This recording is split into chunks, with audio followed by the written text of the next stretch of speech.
രഹസ്യം അധ്യായം 5. രഹസ്യം ലളിതമാക്കപ്പെടുന്നു. നാം ജീവിക്കുന്ന ഈ പ്രപഞ്ചത്തിൽ ചില നിയമങ്ങളുണ്ട്. ഗുരുത്വാകർഷണ നിയമം എന്നതുപോലെ നിങ്ങൾ ഒരു കെട്ടിടത്തിനു മുകളിൽ നിന്ന് താഴേക്ക് വീഴുകയാണെന്നിരിക്കട്ടെ. ഒരു നല്ലയാളോ ദുഷ്ടനോ ആവട്ടെ, നിങ്ങൾ ഭൂമിയിലേക്ക് പതിക്കുക തന്നെ ചെയ്യും. ആകർഷണ നിയമം എന്നത് ഒരു പ്രകൃതി നിയമമാണ്. ഗുരുത്വാകർഷണ നിയമം പോലെ തന്നെ അത് നിഷ്പക്ഷവും സർവസമാനവുമാണ്. അത് സൂക്ഷ്മമാണ്, കൃത്യതയാർന്നതാണ്. ഇപ്പോൾ സ്വന്തം ജീവിതത്തിൽ നിങ്ങളെ വലയം ചെയ്തിരിക്കുന്ന, നിങ്ങൾ ഖേദിക്കുന്നവയുൾപ്പെടെ എല്ലാം നിങ്ങൾ നിങ്ങളിലേക്ക് സ്വയം ആകർഷിച്ചവയാണ്. നിങ്ങൾ കേൾക്കാൻ ആഗ്രഹിക്കാത്ത ഒന്നായിരിക്കും അത് എന്ന് ആദ്യ നോട്ടത്തിൽ തന്നെ എനിക്കറിയാം.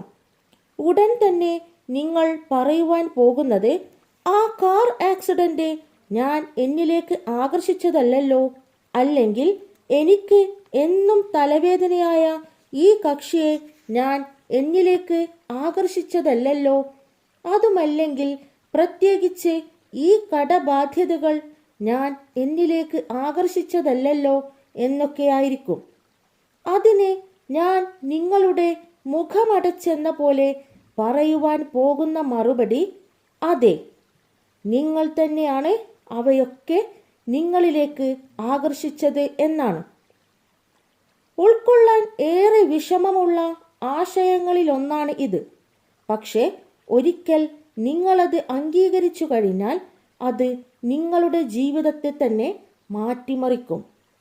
ചരിത്രത്തിൽ വളരെയേറെ മനുഷ്യർക്ക് കൂട്ടത്തോടെ തങ്ങളുടെ ജീവൻ നഷ്ടപ്പെടാനിടയായ ധാരാളം സംഭവങ്ങൾ. രഹസ്യത്തെക്കുറിച്ചുള്ള ഈ പരാമർശം ആദ്യമായി കേൾക്കുന്നയാളുകളുടെ മനസ്സിലേക്ക് ചിലപ്പോൾ ഓടിയെത്തിയേക്കാം. അത്തരം സംഭവങ്ങളിൽ ഉൾപ്പെട്ട ആളുകൾ എല്ലാവരും ആ അനിഷ്ട സംഭവങ്ങളെ സ്വയം തങ്ങളിലേക്ക് ആകർഷിക്കുകയായിരുന്നു എന്ന് പറഞ്ഞാൽ അത് ദുർഗ്രഹം തന്നെയാണ്. ആകർഷണ നിയമം അനുസരിച്ച് പ്രസ്തുത സംഭവങ്ങളുടെയും അവയിൽ ഉൾപ്പെട്ടിരുന്ന ആളുകളുടെ ചിന്തയുടെയും തരംഗദൈർഘ്യം ഒന്നു തന്നെയായിരിക്കണം. ആ ആളുകൾ മുഴുവനും കൃത്യമായും ആ സംഭവത്തെക്കുറിച്ച് ചിന്തിച്ചിട്ടുണ്ടാവണം എന്നല്ല ഇതിനർത്ഥം. പക്ഷേ അവരുടെ ചിന്തയുടെയും ആ സംഭവത്തിൻ്റെയും തരംഗദൈർഘ്യം ഒന്നിനോടൊന്ന് പൊരുത്തപ്പെടുന്നതായിരുന്നു എന്നേ ഇതിന് അർത്ഥമുള്ളൂ. ആ വ്യക്തികൾ തെറ്റായ സമയത്ത് തെറ്റായ സ്ഥലത്ത് എത്തിയതായിരിക്കാമെന്നും തങ്ങൾക്ക് ചുറ്റും സംജാതമായ സാഹചര്യങ്ങളിൽ അവർക്ക് യാതൊരു നിയന്ത്രണവും ഇല്ലായിരുന്നു എന്നും കരുതാം. പക്ഷേ അവരിലുളവായ ഭയം, ഒറ്റപ്പെടൽ, ബലഹീനത എന്നിവ സ്ഥായിയായി നിലനിന്നിരുന്നുവെങ്കിൽ അത് അവരെ തെറ്റായ സമയത്ത് തെറ്റായ സ്ഥലത്തേക്ക് ആകർഷിച്ചിട്ടുണ്ടാവാം. ഇപ്പോൾ നിങ്ങൾക്ക് തിരഞ്ഞെടുക്കാനുള്ള അവസരമുണ്ട്. അശുഭങ്ങളായ സംഭവങ്ങൾ, ദുരന്തങ്ങൾ എപ്പോൾ വേണമെങ്കിലും സംഭവിച്ചേക്കാമെന്നും അത് തികച്ചും യാദൃശ്ചികം മാത്രമാണെന്നും വിശ്വസിക്കാൻ നിങ്ങൾ ആഗ്രഹിക്കുന്നുവോ? നിങ്ങൾ തെറ്റായ സമയത്ത് തെറ്റായ സ്ഥലത്ത് എത്തിപ്പെട്ടേക്കാം എന്ന് നിങ്ങൾ വിശ്വസിക്കുന്നുവോ? ബാഹ്യ സാഹചര്യങ്ങളിൽ നിങ്ങൾക്ക് യാതൊരു നിയന്ത്രണവും ഇല്ല എന്ന് നിങ്ങൾ വിശ്വസിക്കുന്നുവോ? അതല്ല, നിങ്ങളുടെ ജീവിതാനുഭവങ്ങൾ നിങ്ങളുടെ കൈകളിൽ തന്നെയാണെന്നും നിങ്ങളുടെ ചിന്ത നന്മയുടെ വഴിയിലൂടെ ആയതിനാൽ നല്ലത് മാത്രമേ നിങ്ങളുടെ ജീവിതത്തിലേക്ക് കടന്നു വരികയുള്ളൂ എന്നും വിശ്വസിക്കുവാനും മനസ്സിലാക്കുവാനുമാണോ നിങ്ങൾ ആഗ്രഹിക്കുന്നത്? നിങ്ങൾക്ക് തിരഞ്ഞെടുക്കാം. നിങ്ങൾ തിരഞ്ഞെടുക്കുന്നത് എന്താണോ അതു തന്നെയാണ് നിങ്ങളുടെ ജീവിതാനുഭവമായി മാറാൻ പോകുന്നത്. നിരന്തരമായ ചിന്തകളിലൂടെ നിങ്ങളിലേക്ക് ആജ്ഞാശക്തിയോടെ വിളിച്ചു വരുത്താത്തിടത്തോളം ഒന്നും തന്നെ നിങ്ങളുടെ അനുഭവങ്ങളായി പരിണമിക്കുകയില്ല. ആകർഷിക്കാനുള്ള കഴിവ് നമ്മിൽ ഭൂരിപക്ഷത്തിനും സഹജമായി തന്നെ ഉണ്ട്. ആ കഴിവിന്മേൽ നമുക്ക് യാതൊരു നിയന്ത്രണവും ഇല്ല എന്നാണ് നാം കരുതുന്നത്. നമ്മുടെ ചിന്തകളും വികാരങ്ങളും സ്വയം നിയന്ത്രിതമായ രീതിയിൽ മുന്നോട്ട് നീങ്ങിക്കൊണ്ടിരിക്കുകയാണ്. അതുകൊണ്ടുതന്നെ എല്ലാം നമ്മിലേക്ക് സ്വയമേവ വന്നു ചേരും. അനഭിമതമായ ഒന്നിനെയും ആരും ഒരിക്കലും മനഃപൂർവ്വം തന്നിലേക്ക് ആകർഷിക്കുകയില്ല. രഹസ്യത്തെക്കുറിച്ചുള്ള ജ്ഞാനം ഇല്ലാതിരുന്നതുകൊണ്ട് നിങ്ങളുടെയോ മറ്റുള്ളവരുടെയോ ജീവിതത്തിൽ അനഭിമതമായ കാര്യങ്ങൾ എങ്ങനെ സംഭവിച്ചുവെന്ന് അനായാസം മനസ്സിലാക്കാനാവും. അത് സംഭവിക്കുന്നത് കേവലം നമ്മുടെ ചിന്തയുടെ മഹത്തായ സർഗശേഷിയെക്കുറിച്ചുള്ള അവബോധമില്ലായ്മ കൊണ്ട് മാത്രമാണ്. ഒരുപക്ഷെ നിങ്ങൾ ജീവിതത്തിൽ ഇതാദ്യമായാണ് ഇതൊക്കെ കേൾക്കുന്നതെങ്കിൽ, ഓ, ഇനി എനിക്ക് എൻ്റെ ചിന്തകളെ നിരീക്ഷിക്കേണ്ടിയിരിക്കുന്നുവെന്നോ, ഇത് ഏറെ ശ്രമകരമായ ജോലിയായിരിക്കുമല്ലോ എന്ന് ചിന്തിച്ചേക്കാം. തുടക്കത്തിൽ അതങ്ങനെ തോന്നുമെങ്കിലും യഥാർത്ഥത്തിൽ കളി തുടങ്ങുന്നത് അവിടെ നിന്നാണ്. രഹസ്യത്തിലേക്ക് ധാരാളം കുറുക്കുവഴികളുണ്ട് എന്നതാണ് ഏറെ രസകരം. നിങ്ങൾക്ക് ഏറ്റവും നന്നായി ഇണങ്ങുന്നതേതെന്ന് നിങ്ങൾ തിരഞ്ഞെടുക്കേണ്ടിയിരിക്കുന്നു. തുടർന്ന് വായിക്കുക. അതെങ്ങനെയെന്ന് അപ്പോൾ നിങ്ങൾക്ക് മനസ്സിലാകും. പ്രശസ്ത എഴുത്തുകാരിയും അന്താരാഷ്ട്ര പ്രാസംഗികയും വ്യക്തിത്വ പരിവർത്തന വിദഗ്ധയുമായ മാർസി ഷിമോഫ് പറയുന്നു, നമ്മുടെ മനസ്സിലുണ്ടാകുന്ന ഓരോ ചിന്തയെയും നിരീക്ഷിക്കുക എന്നത് അസാധ്യമാണ്. നമ്മുടെ മനസ്സിലൂടെ ഒരു ദിവസം 60,000-ത്തിലധികം ചിന്തകൾ കടന്നുപോകുന്നുണ്ട് എന്നാണ് ഗവേഷകർ പറയുന്നത്. ഈ 60,000 ചിന്തകളെയും നിയന്ത്രിക്കാൻ ശ്രമിച്ചാൽ നിങ്ങൾ എന്തുമാത്രം ക്ഷീണിതനായി പോകുമെന്ന് നിങ്ങൾക്ക് സങ്കല്പിക്കാനാവുമോ? ഭാഗ്യവശാൽ ഇതിന് ഒരു എളുപ്പ വഴിയുണ്ട്. അതാണ് നമ്മുടെ വികാരങ്ങൾ. നാം എന്താണ് ചിന്തിച്ചു കൊണ്ടിരിക്കുന്നതെന്ന് നമ്മെ മനസ്സിലാക്കി തരുന്നത് നമ്മുടെ വികാരങ്ങളാണ്. വികാരങ്ങളുടെ പ്രാധാന്യത്തെക്കുറിച്ച് എത്ര പറഞ്ഞാലും അധികമാവില്ല. നിങ്ങളുടെ ജീവിതം രൂപപ്പെടുത്തുന്നതിൽ നിങ്ങൾക്ക് തുണയാകുന്ന ഉത്കൃഷ്ടമായ ഉപകരണമാണ് നിങ്ങളുടെ വികാരങ്ങൾ. നിങ്ങളുടെ ചിന്തകളാണ് സകലതിൻ്റെയും അടിസ്ഥാന കാരണം. ഈ ലോകത്ത് നിങ്ങൾ കാണുന്നതും അനുഭവിക്കുന്നതുമായ മറ്റെല്ലാം, നിങ്ങളുടെ വികാരങ്ങൾ ഉൾപ്പെടെ എല്ലാം നിങ്ങളുടെ ചിന്തയുടെ പ്രഭാവം അല്ലെങ്കിൽ അനന്തരഫലം മാത്രമാണ്. അടിസ്ഥാന കാരണം എല്ലായ്പ്പോഴും നിങ്ങളുടെ ചിന്തകൾ മാത്രമാണ്. നമ്മൾ ചിന്തിക്കുന്നത് എന്താണ് എന്ന് നമ്മെ ബോധ്യപ്പെടുത്തുന്നതിന് നമുക്ക് ലഭിച്ചിരിക്കുന്ന ഏറ്റവും വലിയ വരപ്രസാദമാണ് വികാരസ്തോഭങ്ങൾ. നിങ്ങൾ എന്താണ് ചിന്തിച്ചു കൊണ്ടിരിക്കുന്നത് എന്ന് ഉത്തരക്ഷണത്തിൽ തന്നെ നിങ്ങളെ മനസ്സിലാക്കി തരുന്നത് നിങ്ങളുടെ വൈകാരിക അനുഭവങ്ങളാണ്. നിങ്ങളുടെ വികാരങ്ങൾ എപ്പോഴെങ്കിലും പൊടുന്നവേ താഴോട്ട് പോയിട്ടുണ്ടോ എന്നൊന്ന് ഓർത്തു നോക്കൂ. ഒരു പക്ഷേ നിങ്ങൾ ഒരു അശുഭ വാർത്ത കേൾക്കാനിടവന്നപ്പോഴോ മറ്റോ ആയിരിക്കാം നിങ്ങളുടെ അടിവയറ്റിലുണ്ടായ ആ കാളൽ, അല്ലെങ്കിൽ ഉദര നരമ്പുകളുടെ കേന്ദ്ര ബിന്ദുവിലുണ്ടായ ആ വൈകാരിക അനുഭവം പെട്ടെന്നുണ്ടായ ഒന്നാണ്.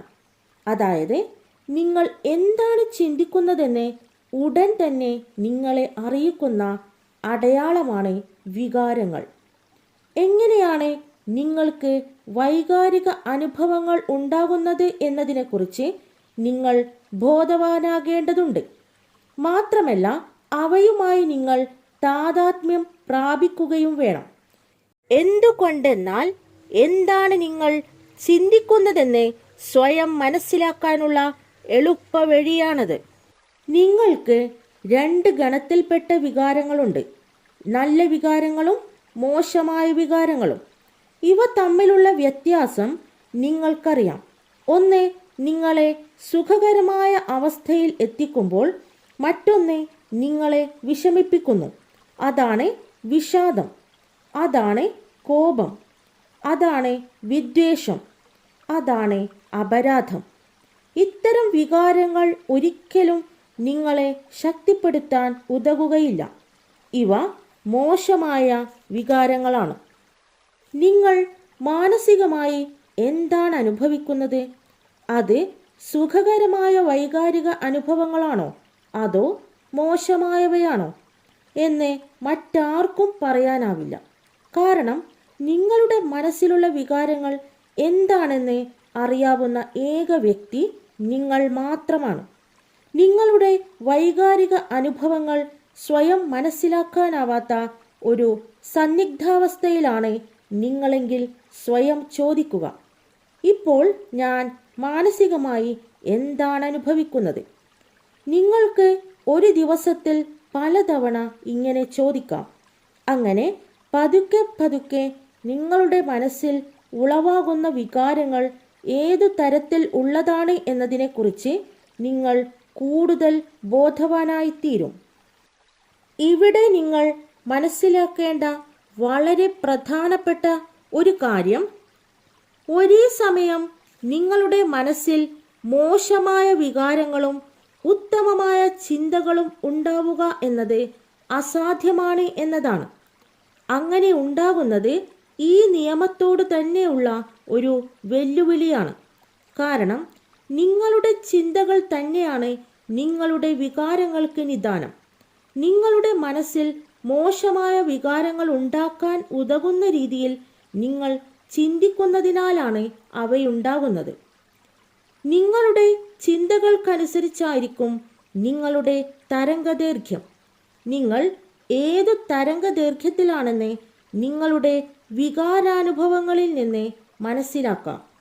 നിങ്ങളുടെ ഉള്ളിൽ മോശമായ വികാരങ്ങൾ ഉളവാകുമ്പോൾ നിങ്ങളുടെ ചിന്തകളുടെ തരംഗദൈർഘ്യം കൂടുതൽ മോശമായ കാര്യങ്ങളെ നിങ്ങളിലേക്ക് ആകർഷിക്കുന്നതായിരിക്കും.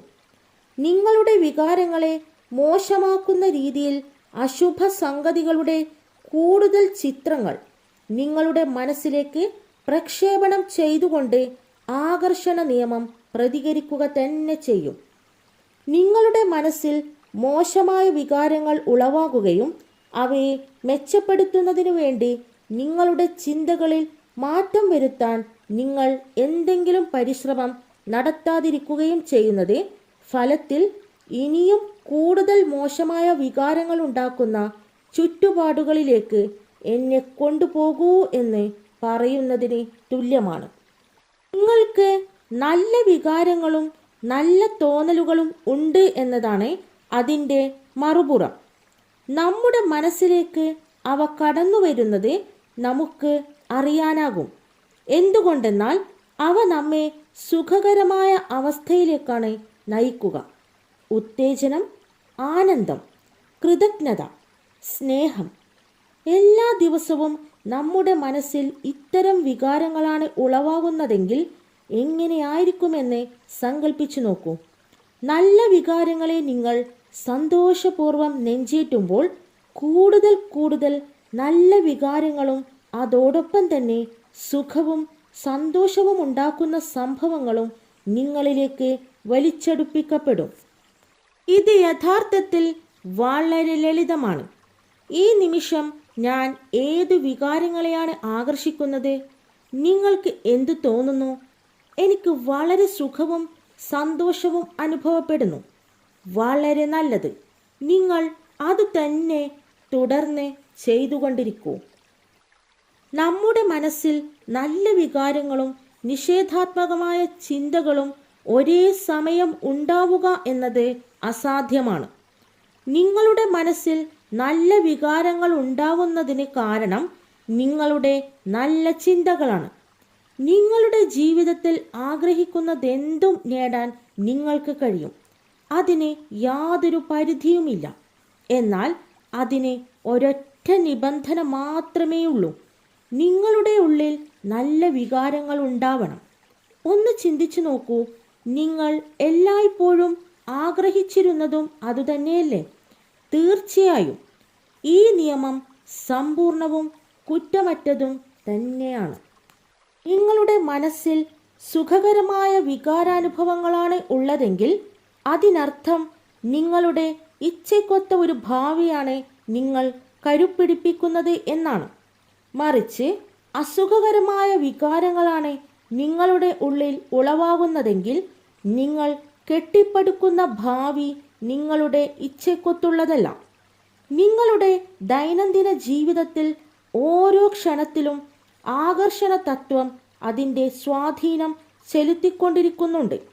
നാം ചിന്തിക്കുകയും അനുഭവിക്കുകയും ചെയ്യുന്ന എല്ലാം ചേർന്നാണ് നമ്മുടെ ഭാവി രൂപപ്പെടുത്തുന്നത്. നിങ്ങൾ ആകുലതകളിലും ഭയത്തിലും അകപ്പെട്ടുഴലുകയാണെങ്കിൽ ആ ദിവസം മുഴുവനും നിങ്ങളുടെ ജീവിതത്തിലേക്ക് വന്നു ചേരുക അത്തരം സംഭവങ്ങൾ തന്നെയായിരിക്കും. നിങ്ങളുടെ ഉള്ളിൽ നല്ല വികാരങ്ങൾ ഉണ്ടാകുമ്പോൾ നിങ്ങൾ തീർച്ചയായും ചിന്തിക്കുന്നത് നല്ല കാര്യങ്ങളെക്കുറിച്ചായിരിക്കും. അതായത് നിങ്ങൾ ശരിയായ പാതയിലൂടെയാണ് മുന്നോട്ട് നീങ്ങുന്നത്. അപ്പോൾ നിങ്ങളിൽ ഉണ്ടാകുന്ന ചിന്തയുടെ ശക്തമായ തരംഗങ്ങൾ കൂടുതൽ നല്ല വികാരങ്ങൾ ഉണ്ടാക്കുന്ന നല്ല കാര്യങ്ങളെ നിങ്ങളിലേക്ക് ആകർഷിക്കുന്നു. ഇത്തരത്തിൽ നിങ്ങൾക്ക് സുഖകരമായ തോന്നലുകൾ ഉണ്ടാവുന്ന നല്ല നിമിഷങ്ങളെ നഷ്ടപ്പെടുത്താതെ പിടിച്ചുവെക്കുകയും അവയെ കൂടുതൽ കൂടുതൽ പരിപോഷിപ്പിക്കുകയും ചെയ്യുക. നിങ്ങളുടെ മനസ്സിൽ കൂടുതൽ നല്ല വികാരങ്ങൾ ഉളവാകും തോറും നിങ്ങൾ കൂടുതൽ നല്ല കാര്യങ്ങളെ ശക്തമായി നിങ്ങളിലേക്ക് ആകർഷിക്കുകയാണ്. നമുക്ക് ഒരു ചുവട് കൂടി മുന്നോട്ട് നീങ്ങാം. ഒരു പക്ഷേ നിങ്ങൾ എന്താണ് ചിന്തിച്ചു കൊണ്ടിരിക്കുന്നതെന്ന് നിങ്ങളെ ബോധ്യപ്പെടുത്തുന്നതിന് പ്രപഞ്ചവും നിങ്ങളും തമ്മിലുണ്ടാവുന്ന ഒരു ആശയവിനിമയമായി കൂടെ നിങ്ങളുടെ വികാരങ്ങൾ